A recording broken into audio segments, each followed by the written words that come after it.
to the Upcycle Canada Podcast. I'm Jennifer, and together with my husband Dave, we started with an idea, worked on it as a side hustle, and grew it into our first eco-friendly store. At UpCycle Canada, we repurpose, refinish, and reuse discarded items, giving them new life. Sit in on the conversation as we continue to grow from a small side hustle into something much more. Special guests will drop by and share their journey with you as well. This is the most eco-friendly small business podcast in your favorites. This is UpCycle Canada, where yesterday's items are reborn. Let's do this. Hi, everybody. Welcome to the UpCycle Canada Podcast. I'm here with my wife, Jen. Hey. This is Jen. I'm Jennifer. And we have a very special guest. Yes, we do. Joining us today from Upcycle4Change. Yes.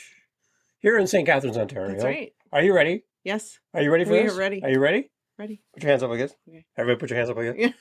Put your hands up. Put your hands up. Put your hands up. Everybody, Put your all right, here we go. Here we go. Yeah. We have Cecily Zeppetella Oh, yes. from Upcycle Upcycle4Change. Yes. Hello, welcome. That was fun. Welcome. Good. Thank you. We always put our hands up like this. That's No, we fun.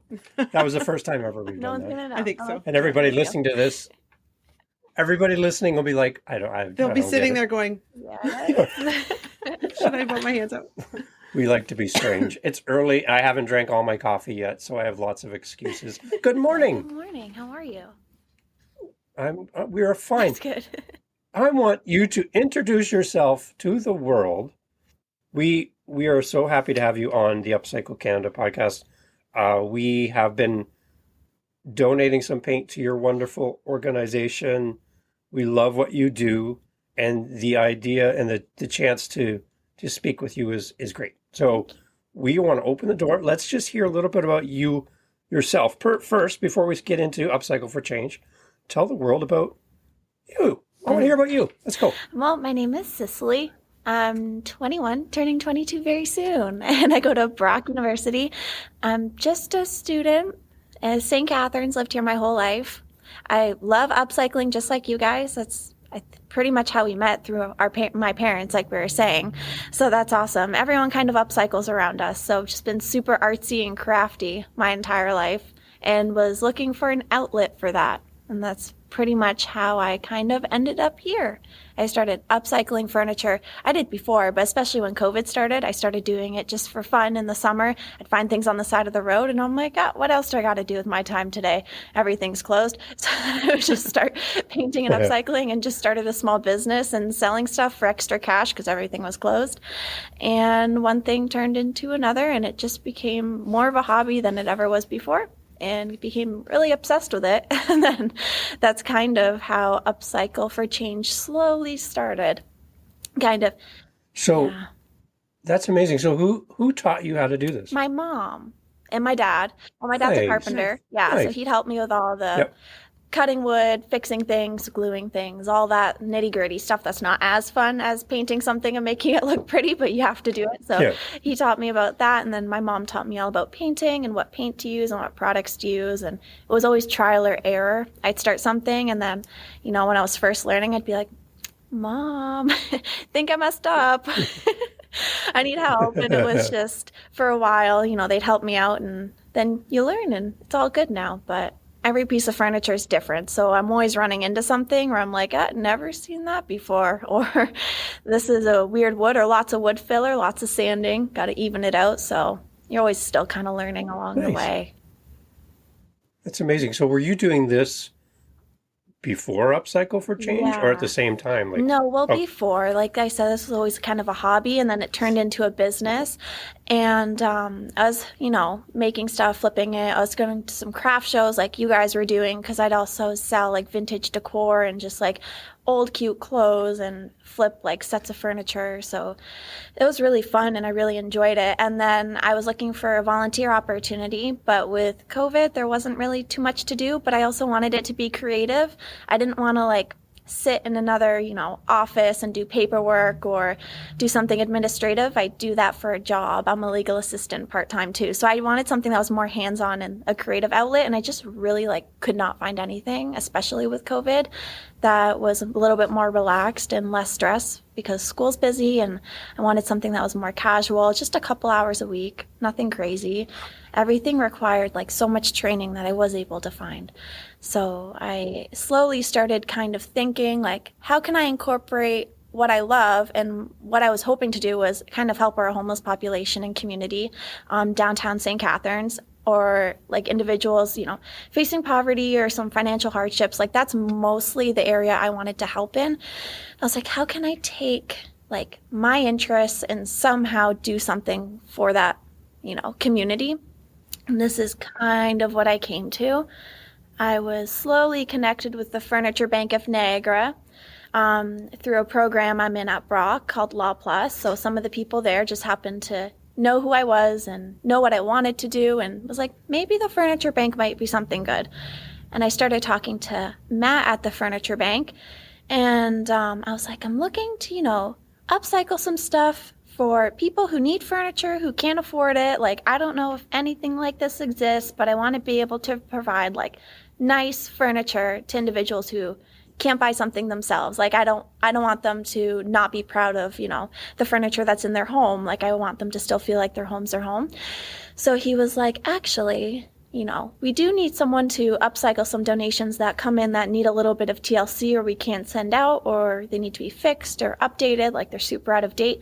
So I was like, okay, maybe there can be something here. I think I can make this, into a program under the Furniture Bank where we just extend their reach. So we upcycle the furniture that comes in so we can reach more people and, make sure it's looking extra nice and modern and not like it's from the 40s or 50s. Some people like that. Sometimes I like that myself, but, have something that can be given to a home or people that need it where like they're proud of it. So that's kind of how it slowly came to be. A lot of hemming and hawing and trying to figure out how I can turn my interests into, something in the community where I can kind of volunteer and spend my time productively and helping people. But yeah. That's amazing. So tell me more about Niagara Furniture Bank. We've been down there several times too. Amazing people. Awesome. A great team. Tell me what do you like about setting up shop there and doing Upcycle4Change at the Niagara Furniture Bank? Yeah. Without them, I would not be able to do this. Like, complete disclaimer, like they're amazing and they're such great people here. So I have a section in one of the warehouses where I have a whole upcycling station. So we have volunteers come in and everything, and they're super supportive of us here. So whenever something comes in, they're always setting aside the furniture for us that, we can upcycle. They're always here to help. The Furniture Bank is awesome. They provide, supports to like families who can't afford, new furniture or mattresses, people coming out of Jillian's place. Homeless individuals getting transitional housing where they might need furniture or getting their first apartment. So they're really here to help anyone in the community who needs it. So that's what's so great about them. And not a shameless plug here, but if you guys ever want to donate, feel free to donate to the Furniture Bank because your furniture is going to a good place. But yeah, that's pretty much what they're about here. It's amazing. Their motto talks about how no one should be allowed to sleep on the floor. So they're always providing mattresses and beds to individuals who need it. Furniture poverty is a very hidden problem in our community. Just because you have an apartment does not mean you can afford to furnish it, especially when you struggle to get the apartment in the first place. So that's why they are here. And that's why they're so helpful to us too, because they want to help individuals in our community flourish in what they want to do. So that's why it's the perfect fit. Cool. It's good. So tell us about your volunteers. First of all, how does somebody become a volunteer for Upcycle4Change? How would they ever even get in contact with you if they're here in the city, in the area? But two, just kind of tell us a little bit about the type of people that are volunteers that work with you. Yeah, honestly, this is a great thing. So if anyone ever wants to volunteer, we mainly use Instagram. So it's Upcycle4Change with like the number 4 in the middle. And people just DM us. So at the end of each month, I post Instagram posts and time slots for the following month. And people just DM us to sign up, and we fill up relatively fast, which is amazing. The volunteers who come through are awesome. They're mainly high school and university students. We also have some community members that volunteer as well. And it's perfect because it's become like this like small little like safe haven for very creative individuals who want to help with, the community in different ways. So like I was talking about before, not everyone wants to do, paperwork or has 5 hours to give each week or, a whole day to a certain event. It's like nice in the middle. So the people who come through are normally very creative, very open individuals, just very friendly. Everyone becomes friends here. So there's been some really good friendships made here, which is awesome. And they all just care about the people around them. That's pretty much all. There's people from all different kinds of like programs at Brock, all different ages, boys and girls, anybody who wants to come. So it's really a diverse group, but in the best way possible.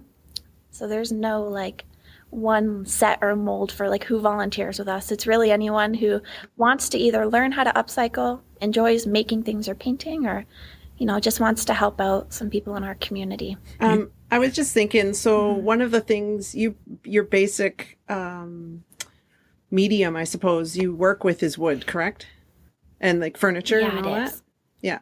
So the nice thing about that, though, is it is forgiving. Like you were saying, if you start a project and you're not sure if it's going right and you're like, Mom, so maybe you don't call for Mom at the volunteer place, but it's nice. It's forgiving, right? No, that was, in the learning stage. Yeah, that's right. It really is. And that's why it's great too. Because kind of when I was first learning how to upcycle, and I'd, like you said, be like, Mom, Dad, when I was younger, like, I need help. That's kind of like, they have the same ability to be like, Cecily, like, I don't know if I'm doing this right. And that's totally okay. Like I tell them, like, don't be afraid to mess up because it's wood. You can always fix it. Like we can always, sand it back down, put some wood filler in, like paint over it with a different color. Like don't worry about it. Like just try your best. And that's the only way you're going to learn. So it's never a concern here. And our volunteers are never scared of that because they know, like, who cares? You're learning. Like, this is how you learn. And now you can take this skill with you for however long. If you want to do it when you don't volunteer here, then now you can upcycle furniture on your own, or now you know how to, fix small things in your house. It's just super handy to know. Great. So tell us about why upcycling is important to you, and like the term, even before you started before you started Upcycle4Change, why upcycling was important to you. Yeah, when I first took an interest in upcycling, I think it was honestly because I loved making things from like nothing and making them exactly how I wanted to. And I found a lot of old furniture, like especially like antique furniture, had like some really cool stories behind it. So that's originally why I became pretty interested in it. Then I started learning about how it prevents, landfill, and how it prevents waste, and how it's really good for the environment. And then that was another really appealing factor of it too. So the whole concept of it altogether just became interesting to me and just became a hobby pretty much. And then when I was looking to start Upcycle4Change, I was like, well, this is great because it's so affordable to upcycle furniture. So, I mean, while upcycling it for other people, we're also spreading this message that if you can't afford to go out and, buy a new dresser or buy a new coffee table or kitchen table, like, we'll teach you how to do it in an affordable way as well. Like, it doesn't have to cost you, $400 or $500 to get a new kitchen table that you like. Like, there's other ways around that. So that was another good thing too, where sometimes on our platform, we share upcycling videos or like tips or, this only costed us this much money to make, showing that, if you're not able to afford it, we're definitely here to help too. Like, feel free to reach out with any questions. And with the landfill too, the furniture bank, they use as much furniture as they can. However, they're so busy. So that's why being able to upcycle the furniture that they can't use prevents extra waste going into landfills as well. So that's an amazing part of it as well. And for those reasons, we do focus on the environmental reasons when we talk to some people. And with at Brock, we have funding through their green levy, which is a certain amount of money taken off of each credit because our initiative is eco-friendly, and it does also focus on removing furniture from landfills because that's what we are doing by saving furniture that can't be used. So it's awesome. I love it. I love it. I love that Brock is supporting that as well. That's really nice. Right. It's good to hear that. Yeah, so looking at upcycling, it seems to be becoming more of a common term. We have our UpCycle Canada store.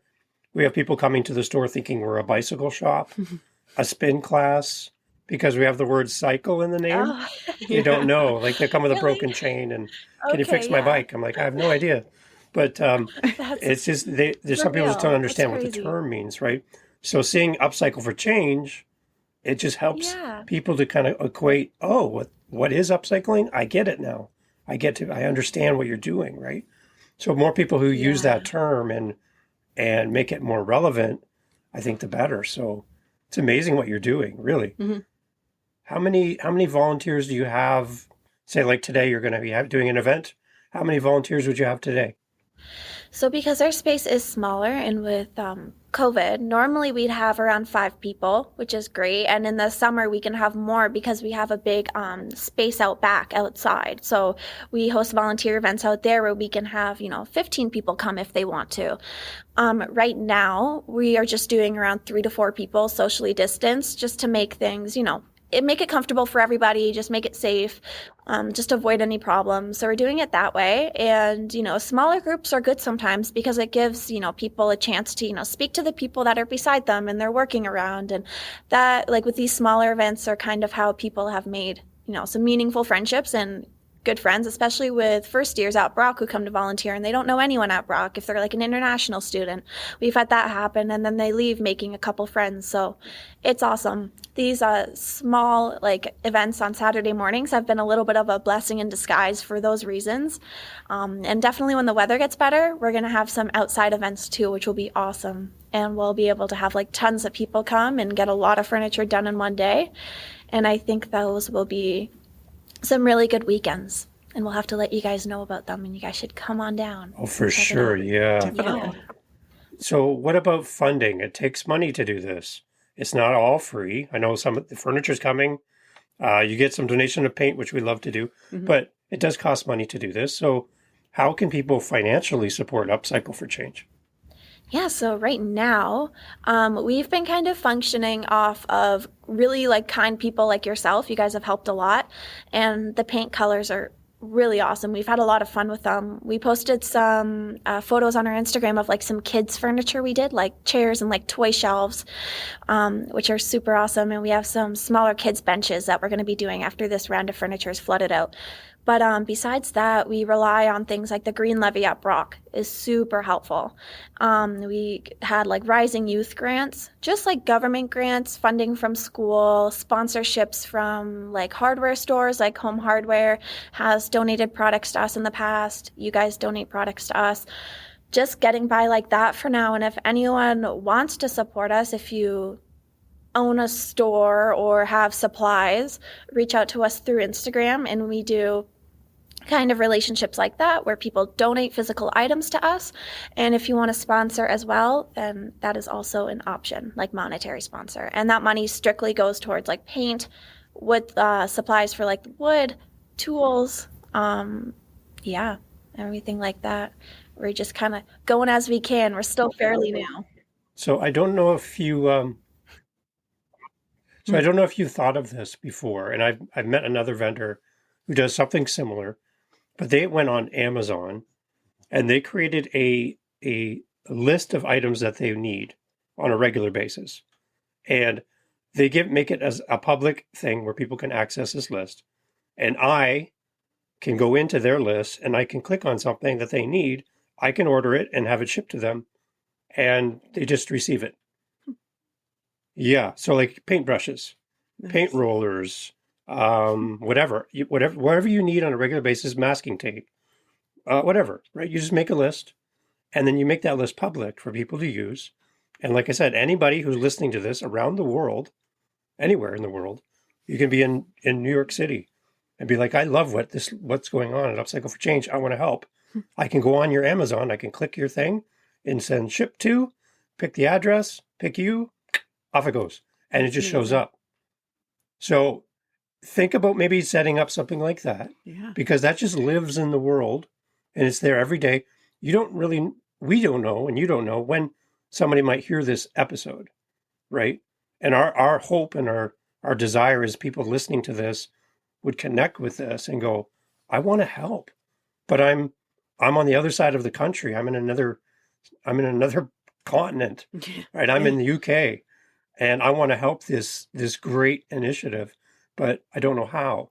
So if I had access to something like that, then I could just every time I have a few dollars, I can send you a rolling masking tape, or I can send you a paintbrush or a roller or whatever. And it's just the things that you need every day. And it would just keep coming in, just showing up, right? And maybe think of that. That might be an idea, because that's something we would definitely like to support too, right? Because then we could share the list for you as well. And then people can connect with you. Maybe they can't send you the money or whatever, but they want to do something tangible to help you. It's an option. But we can talk about that future and see if we can promote that, right? Very cool. We can share that on Instagram and everything, and people can then connect. Yeah. So you just have to have an Amazon account and then just make that public. So. Oh, trust me, I got an Amazon account. Yep. There you go. That's great. So you have no shortage of furniture coming to you, right? That's not a problem. No. You're not looking for extra I mean, donations, right?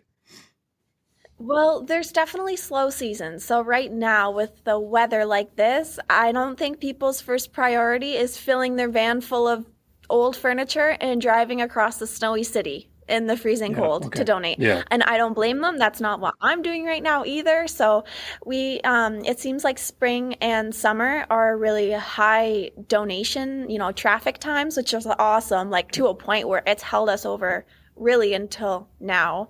So that's great.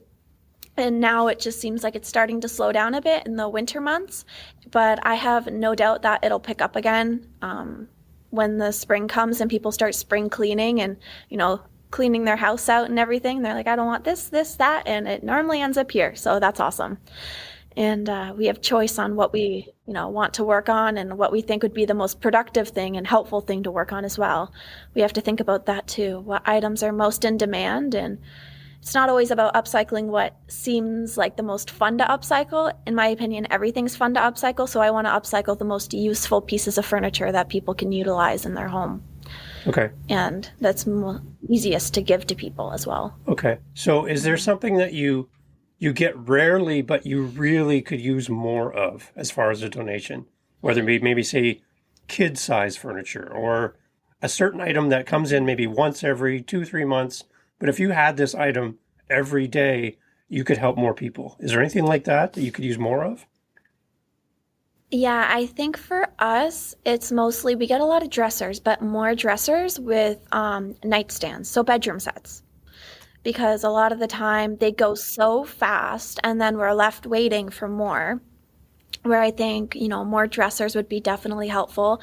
And, bed stands, so the furniture bank could provide, users or people using the service with a full bedroom set that is, complete and nice, and they can feel comfortable in their bedroom and at home and have everything all set up the way they want. A dresser for their clothing, nightstand for their, what people use nightstands for. And then the furniture bank would provide a mattress with a bed frame and all that. That's probably what I would say would be the most in-demand piece of furniture that we could definitely use more of.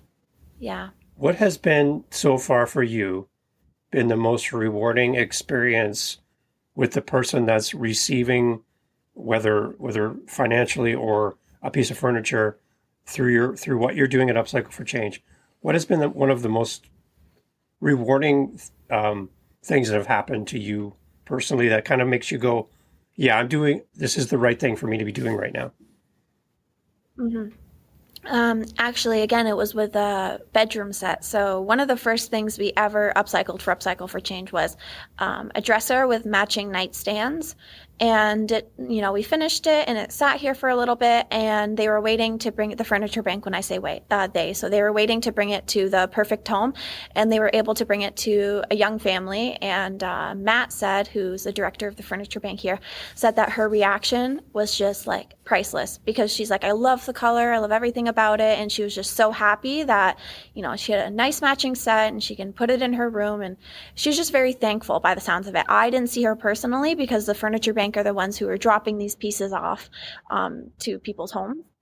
But, what they relayed back to me was, it was really heartwarming. And I was glad that, the first furniture pieces that we did as Upcycle4Change with our first volunteers ever was really appreciated. So that was awesome.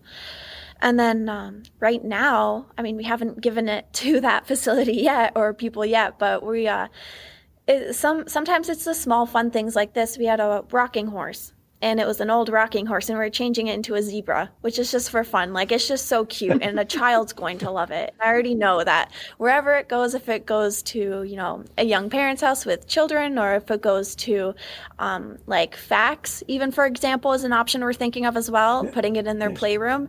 Nice. That'll be awesome. I just know I'm very excited about that. It's getting finished today. The clear coat's going on, so kids can be rough with it, and it's not going to get all scuffed up. So that's good. Nice. And I'm really happy about that one. Yeah. That's amazing. Very cool. It's really good. Yeah. It's really good. I was thinking too, you might, I don't know if you're keeping a tally of what you've donated or processed at this point. Some of the stuff you get as well, I know with the furniture bank, that you're receiving some of the things that maybe need a little TLC. Do you have to repaint all of them, or is some of it just an easy kind of finish, clear coat, or do you have different steps for stuff? Honestly, most of it is repainting as well.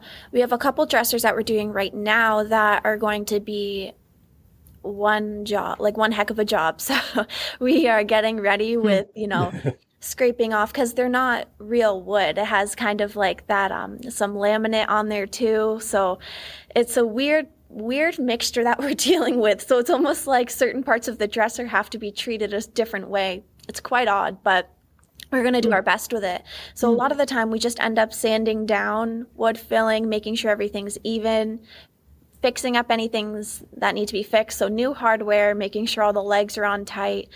Some drawers, the bottom have popped out, so we have to re-glue and clamp and seal those drawers and fix those. And then repainting everything. Always putting a good top coat so people can be rough with it. I don't want them to worry about scuffing it or, putting their coffee cup on it and it leaving a ring. I want it to be fully ready so it can just go into someone's home. But there has not been a piece yet that we just, sand and put a clear coat on, or fix up a little bit like that and send out.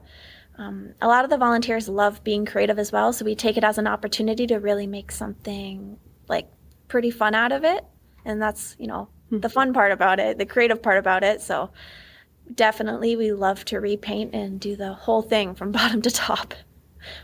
Do you know how many pieces you may have processed so far, compared to a dozen or maybe 20, 30? Yeah, we're getting close to around 15 or 16 full pieces, which is awesome. And it's been a little bit on and off because of COVID. There's definitely been times where I myself had COVID. So there's 2 weeks, done there where can't come in, or someone in my family has COVID. So can't come in there because they're just trying to be safe. Or there's been times where we have volunteers and I screen them before they come in. I just message them first. Hey, just want to check up on everything. How you feeling? There's been times where they're not feeling well, or it's better safe than sorry. So definitely has not been the most smooth process, but it hasn't been for anyone over this past year. That's nothing that's different. So with what we've had so far and just being a new startup, it's been really good. We've gotten some good traction and, we're doing good. We got a good flow going as much as we can. So you talk about Instagram as your main way of communicating with people. Tell me how that's been as far as using Instagram. Tell me about your followers, maybe some of your your feedback and your interactions on Instagram. Yeah, when I first started, I honestly shared the Upcycle4Change Instagram through what was my old business page before, Finders Keepers. So I shared it through them, like, hey guys, not going to really be here on Finders Keepers anymore. Kind of taking a turn of events and not doing this for money anymore. So feel free to give us a follow. It's now kind of a charity on a different page. So we had a lot of people from Finders Keepers follow us, which was just people who love upcycling, love like vintage decor, just community members like Melissa from Pocket Change. She was really big with Finders Keepers. So Yeah. we had a lot of community members like that who were following us with Upcycle4Change first.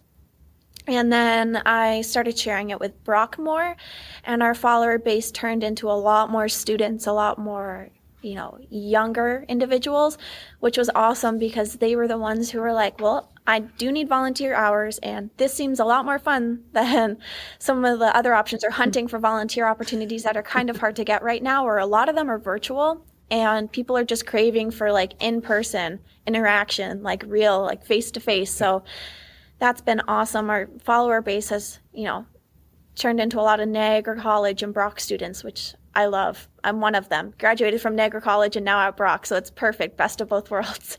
And it's been great because we can share lots of flipping videos, which are really fun. It's just an easy platform to people, like message me if they have questions. It keeps everything central, and it's just super easy to share content on there. The simpler, the better for me. So one platform's good, and if you want to email me, I'll give you just my school email right now because I'm going to get back to you faster than I would having a separate email, just being honest. So that's why I keep one platform. That's great. Yeah, good to go. And Instagram is just the easiest one for me to navigate that reaches the most, younger people who are students. Facebook just wasn't really it for me. I tried, and yeah. That's very smart. It's very, very smart. Facebook didn't have the same effect that Instagram did. I like it. It's instead of trying to be everywhere all the time and spin all those plates and try to answer somebody here and a DM over there and an email over there. You just one thing. This is it. This is where I am. Find me, and this is how we can communicate. Yeah, it's good. Easiest for me, and I just one other thing I was. Sir, there's that leg, so you can go ahead. So go ahead. Oh, okay. Yeah. I was just thinking, when you're doing the refinishing, do you have pictures of your process so that you can see like your initial picture of when it comes and the stages you go through? That's funny you say that, because that's one thing I'm working on. I'm so eager to let's just do it. Like the volunteers get here, let's go. And I'm not taking photos of the before. So now I consciously, before they come in, I'm like, okay, photos, step number 1. Okay, then they come in, because or else I just slips my mind because I get too excited about it. So yes, for the vast majority of the furniture we've done, I have the kind of like before and process and after photos, and I've turned a lot of them into some flipping videos, and I have some folders ready right now with content that needs to be changed into a flipping video. And it's great because those can be a lot of work. And I have a new volunteer, which is awesome. And she isn't able to come in physically in person, but she's been helping me a lot with my creating content. And, that does so much for me. Because I'm so busy and I'm always doing more hands-on stuff. And I don't want to neglect posting because I want people to see what we're doing too.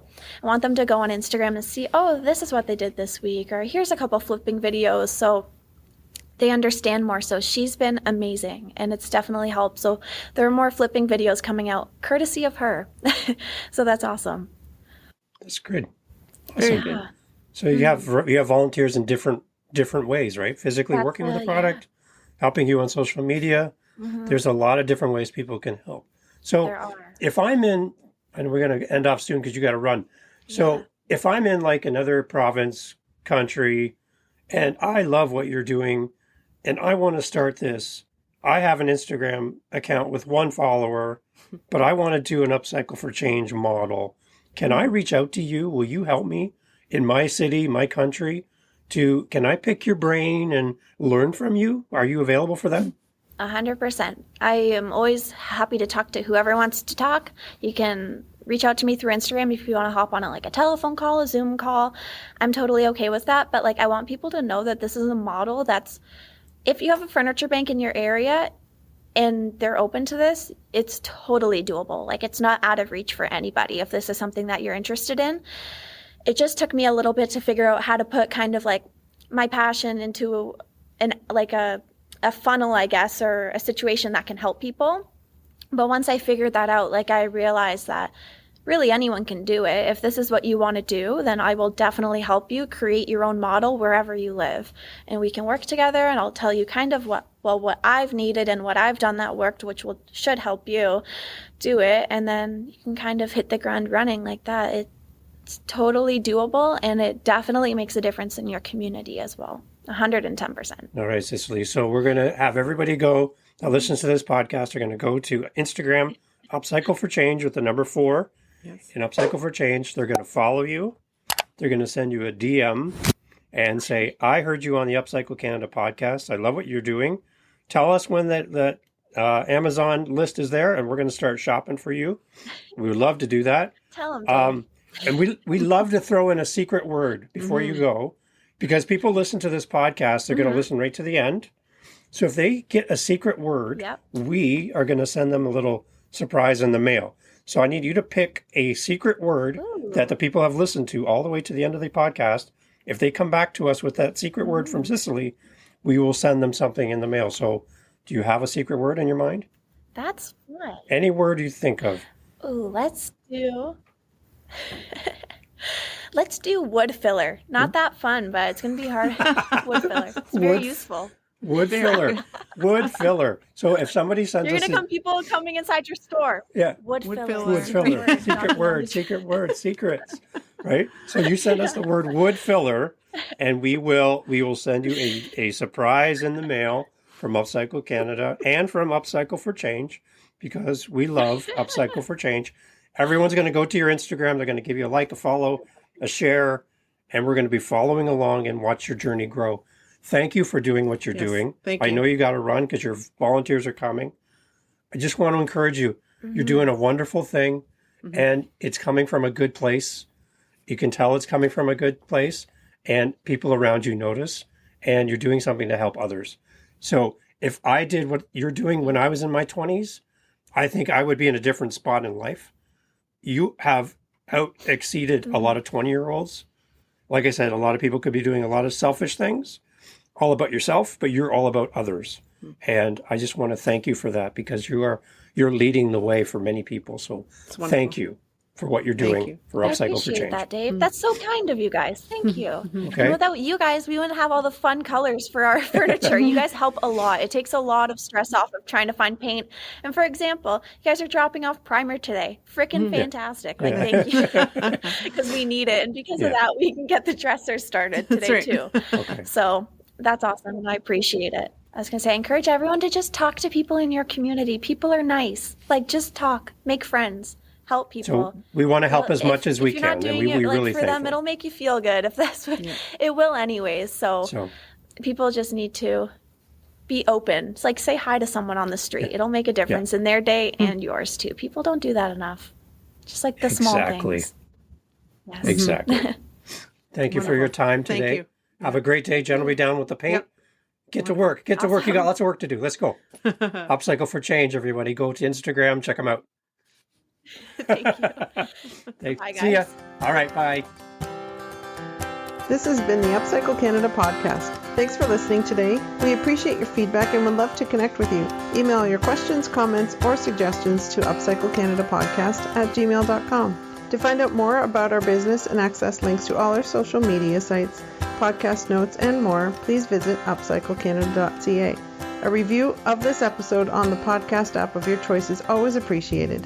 Please help us build this community by sharing our podcast with your family and friends. Our thanks to Jacob Moon for the instrumental backing track used in this podcast. Please visit jacobmoon.com for more on this talented Canadian artist. Join us again for more great topics, ideas, and practical steps to help you in your daily life. Thank you for listening. Let's keep this conversation going. Hi, everyone. This is Dave from the podcast. Just jumping on quick to tell you about TrueMediaSolutions.ca. What is TrueMediaSolutions.ca, you're asking? Well, TrueMediaSolutions.ca is the umbrella that is over all the different podcasts that we do here for you. We have several different podcasts. So if you go to TrueMediaSolutions.ca, take a look and you'll find all of the different podcasts that my wife Jennifer or myself do, either separately or together. Check us out. Find out more about the podcast that we're doing by going to TrueMediaSolutions.ca. We'll meet you over there. See you soon.